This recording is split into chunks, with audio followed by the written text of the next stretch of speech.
Sian du perle rinomber tu katano ni aropuye ka fak ning thelo ve ka fakan ka fak zwa zela na o Yesu ba mi swami ka sansu ka tum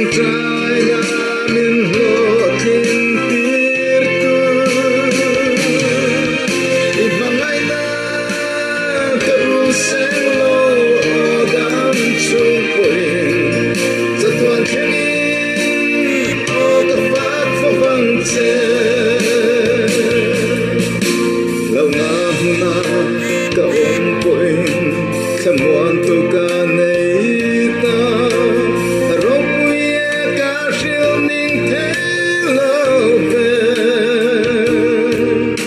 khamuan na du ber su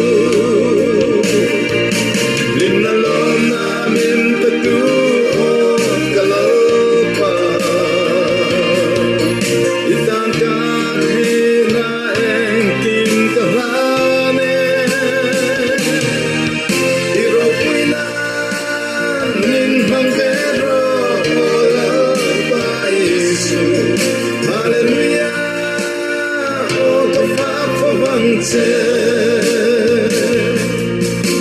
Hallelujah, oh the far for vante.